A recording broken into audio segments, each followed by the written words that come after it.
Hello, I'm Ghost Hunter Joe, and this is my fifth installment of stories involving my haunted childhood home located in Rockledge, Florida. I was born in Columbus, Ohio, and lived in Granville, Ohio, until my family moved to Rockledge during the summer of 1971 when I was 10 years old. My mother purchased this modest three-bedroom home where I lived with her, my grandmother, my brother, my two sisters, four dogs, and a cat. Shortly after we took possession of the house, we started experiencing strange things that made us conclude that it was haunted. Our neighbors eventually informed us that a woman named Shirley, who lived there before us, had committed suicide in the utility room after learning that her husband was cheating on her. This is me sleeping in my waterbed. I'm not sure who took the picture, probably my older brother Jim, with whom I shared the bedroom.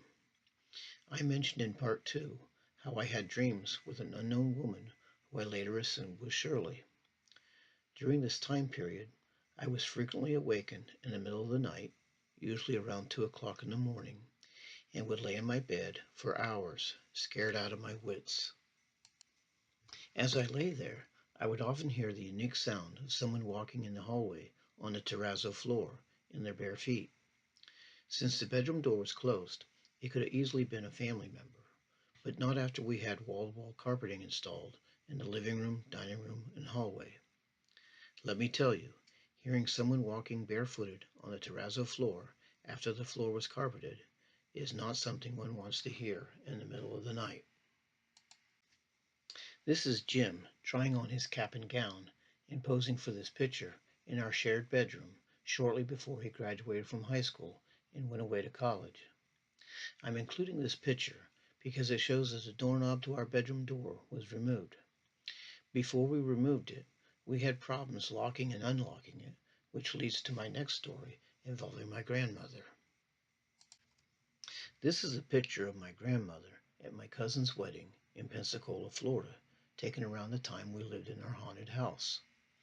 One morning, while my grandmother was putting laundry away in my brother's and my bedroom, the door, which she had purposely left open due to problems we had been having with the doorknob, flew shut, locking her in. She was extremely claustrophobic and went into a panic attack. No one was home to let her out. My brother, sisters, and I were all at school, and my mother was bowling. Fortunately, each bedroom had a phone jack, and the extra phone happened to be in our bedroom, and she was able to call the bowling alley and have my mother come home and let her out. My mother had joined a bowling league. This photograph of her was taken in the dining room of our haunted house with her bowling trophies. She also had a haunted experience in my brother's and my bedroom. Before my brother and I got our water beds, we shared a set of bunk beds. One day, my mother was in our bedroom folding and putting away laundry when a pair of my brother's blue jeans kept falling onto the floor from off the top bunk. Every time it would fall, she would place it back on the top bunk, only for it to fall again. And then she happened to look over and see the jeans actually getting pushed off. This incident really spooked my mother.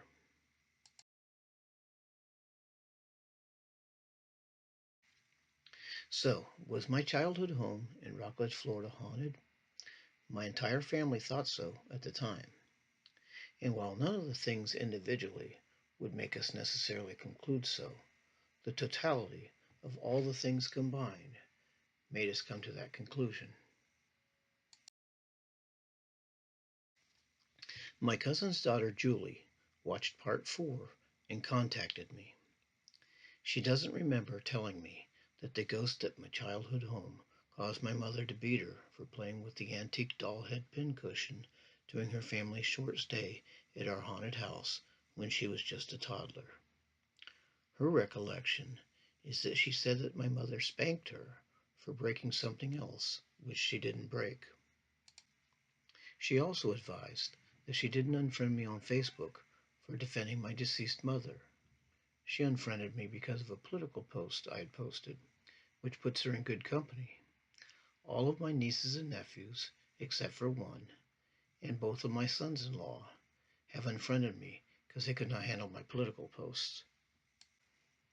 In any event, it was never my intention to hurt anyone's feelings over something that happened over 50 years ago, and for that, I hereby make this public apology. And this is Ghost Hunter Joe saying goodbye and see you next time.